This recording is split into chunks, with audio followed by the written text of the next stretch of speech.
ಮಾನ್ಯ ಮುಖ್ಯಮಂತ್ರಿಗಳಾದಂಥ ಡಿ.ಕೆ. ಶಿವಕುಮಾರ್ ಅವರು ಇವತ್ತು ರಾಜ್ಯ ರಾಜಧಾನಿಯಲ್ಲಿ ಒಂದು ವಿನೂತನವಾದಂಥ ಅಭಿಯಾನಕ್ಕೆ ಚಾಲನೆ ನೀಡಿದರು. ಅದೇನು ಅನ್ನೋದನ್ನು ನೋಡೋದಾದರೆ ತ್ಯಾಜ್ಯದಿಂದ ಸ್ವಾತಂತ್ರ್ಯ ಅಭಿಯಾನಕ್ಕೆ ಎನ್ನುವಂತಹ ಒಂದು ಅಭಿಯಾನವನ್ನು ಇವತ್ತು ಚಾಲನೆಯನ್ನು ನೀಡಿದ್ದಾರೆ. ಮಾತನಾಡುತ್ತಾ ಮುಖ್ಯಮಂತ್ರಿಗಳು ಹೇಳ್ತಾರೆ ಅಂದರೆ ಖಾಲಿ ನಿವೇಶನದಾರರಿಗೆ ಒಂದು ರೀತಿ ಬಿಗ್ ಶಾಕನ್ನು ಕೊಟ್ಟಿದ್ದಾರೆ. ಈ ಮೂಲಕ ರಾಜಧಾನಿಯಲ್ಲಿ ನಿವೇಶನ ಖರೀದಿಸಿ ಖಾಲಿ ಬಿಟ್ಟವರಿಗೆ ಮಾನ್ಯ ಮುಖ್ಯಮಂತ್ರಿಗಳು ಖಡಕ್ ಎಚ್ಚರಿಕೆಯನ್ನು ಕೂಡ ನೀಡಿದ್ದಾರೆ. ಸೈಟ್ ತಗೊಂಡು ಅದಕ್ಕೆ ಕಾಂಪೌಂಡು ಹಾಕದೆ ಮನೆಯನ್ನು ಕಟ್ಟದೆ ಹಾಗೆ ಖಾಲಿ ಬಿಟ್ಟಿದ್ರೆ ಅದನ್ನು ಸರ್ಕಾರ ವಾಪಸ್ ಪಡೆದುಕೊಳ್ಳಲಿದೆ ಅಂತೇಳಿ ಇಲ್ಲಿ ಎಚ್ಚರಿಕೆಯನ್ನು ನೀಡಿದ್ದಾರೆ. ಮನೆ ಕಟ್ಟೋದಕ್ಕೆ ಸೈಟ್ ತಗೊಂಡು ನೀವು ಮನೆಯನ್ನು ಕಟ್ಟದೆ ಖಾಲಿ ಬಿಟ್ಟಿದ್ರೆ ಅಂತಹ ಖಾಲಿ ನಿವೇಶನಗಳನ್ನು ಅಂದರೆ ಅದನ್ನು ನಾವು ವಾಪಸ್ಸು ಪಡೆದುಕೊಳ್ಳದೆ ನಮಗೆ ಬೇರೆ ವಿಧಿ ಇಲ್ಲ, ನಾವು ಅದನ್ನು ಮಾಡಲೇಬೇಕಾಗ್ತದೆ. ನಾವು ಮನೆ ಕಟ್ಕೊಳ್ಳಿ ಅಂತೇಳಿ ನಿವೇಶನಗಳನ್ನು ಹಂಚಿರ್ತೇವೆ, ಆದರೆ ನೀವು 20, 30, 40 ವರ್ಷ ಆದರೂ ಮನೆ ಕಟ್ಟಿರೋದಿಲ್ಲ.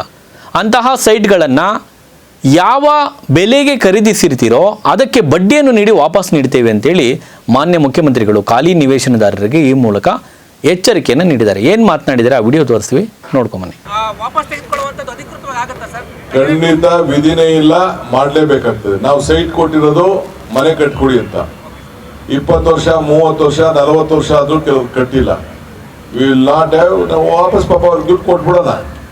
ಅವ್ರಿಗೇನಿದೆ ದುಡ್ಡು ಏನು ಕಟ್ಟಿದ್ದಾರೆ ಅದಕ್ಕೆ ಬಡ್ಡಿ ಗಿಡ್ಡಿ ಎಲ್ಲ ಸೇರಿಸಿ ಕೊಟ್ಬಿಡೋಣ. ಅದಕ್ಕೆ ಖಾಸಗಿ ಆಗಲಿ ಸೈಟ್ ಅಲಾಟ್ಮೆಂಟ್ ಆಗಿರಲಿ, CITB ಇದಾಗಲಿ, ಯಾವ್ದಾದ್ರು ಸೊಸೈಟಿಯಿಂದ ಅಲಾಟ್ಮೆಂಟ್ ಆಗಿರಲಿ, ಯಾವುದೇ ಆಗಿರಲಿ, ಸರ್ಕಾರದಿಂದ ಸೈಟ್ ಬೇಕು ಅಂತ ಅವ್ರು ತೆಗೆದುಕೊಂಡ್ಮೇಲೆ, ಸರ್ಕಾರದಿಂದ ಅಲಾಟ್ಮೆಂಟ್ ಮಾಡಿದ್ಮೇಲೆ CITB ಇರ್ಬೋದು, BDA ಇರ್ಬೋದು, ಒಂದು ಸೊಸೈಟಿ ಇರ್ಬೋದು, ಎಲ್ಲೇ ಆಗಲಿ ತೆಗೆದುಕೊಂಡ್ಕೊಂಡ್ಮೇಲೆ ಅವ್ರು ಕಟ್ಟಬೇಕಾದ ಅವರ ಡ್ಯೂಟಿ. ಅದಕ್ಕೆ ನಾವು ಅವರೆಲ್ಲ ಕಾಂಪೌಂಡ್ ಹಾಕೊಳ್ದೆ ಹೋದ್ರೆ, ಬರೀ ಕಸ ಹಾಕೊಂಡು ಕೂತ್ಕೊಂಡ್ರೆ ಯಾರೋ ಕಸ ಹಾಕ್ಬಿಡ್ತಾರೆ, ಅವ್ರು ಹಾಕ್ದೇ ಇರ್ಬೋದು, ಅವ್ರ ಜಾಗಕ್ಕೆ ಅವ್ರು ಕಸ ಹಾಕ್ದೇ ಇರ್ಬೋದು. ಅದನ್ನು ರಕ್ಷಣೆ ಮಾಡ್ಕೋಬೇಕಾದ, ಅವ್ರ ಆಸ್ತಿಗಳನ್ನ ರಕ್ಷಣೆ ಮಾಡ್ಕೊಳ್ಬೇಕಾದ್ದು ಅವರ ಡ್ಯೂಟಿ. ಮತ್ತೊಂದು ತಾವಿದ್ದಾಗ ಎರಡು ಮಾತು ಮೇಡಮ್ ವಿಶ್ ಬಿಜೆಪಿ ನಾಯಕರು ಆರೋಪ ಮಾಡ್ತಾರೆ. ನೋಡಪ್ಪ, ಬಿಜೆಪಿಯವರು ಸ್ನೇಹಿತರು ಆರೋಪ ಮಾಡ್ತಾರೆ. ಪಾಪ ನಾನು ಗೌರವ ಅವರೇ ಸಲಹೆ ಕೊಟ್ಟಿದ್ದು ಆಲ್ ಪಾರ್ಟಿ ಮೀಟಿಂಗ್ ಕರಿಬೇಕು ಅಂತ. ಇನ್ನು ನೀರು ಬಿಟ್ಟಿಲ್ಲ, ಆದರೆ ಸಾಯಂಕಾಲದಷ್ಟೊತ್ತಿಗೆ ನೀರು ಬಹುಶಃ ಒಂದು ಡ್ಯಾಮ್ ತುಂಬುವಂಥ ಒಂದು ಪರಿಸ್ಥಿತಿ ಬಂದ್ಬಿಟ್ಟಿದೆ. ನೀರನ್ನು ನಾನು ಹಿಡ್ಕೊಳ್ಳೋಕ್ಕೆ ಆಗುವುದಿಲ್ಲ. ನಾಳೆ ನಮ್ಮ ಎಲ್ಲ ಆಗಲೇ ತಮಿಳುನಾಡವರು ಸುಪ್ರೀಂ ಕೋರ್ಟ್ ಹೋಗ್ಲಿಕ್ಕೆ ತಯಾರು ಮಾಡ್ಕೊಂಡಿದ್ದಾರೆ ಅಂತೇಳಿ ಇವತ್ತು ಸ್ಟೇಟ್ಮೆಂಟ್ ಕೂಡ ಕೊಟ್ಟಿದ್ದಾರೆ. 36ರಿಂದ 39 ಕ್ಯೂಸಿಕ್ ನೀರು ಬೆಂಗಳೂರು ನಗರಕ್ಕೆ ಬರ್ತಾ ಇದೆ. ಬೆಂಗಳೂರಿಗೆಲ್ಲ ನಮ್ಮ ಕಾವೇರಿಲಿ ಹರಿತಾ ಇದೆ. ಅವ್ರು ಕೊಟ್ಟಿರೋದು 3600.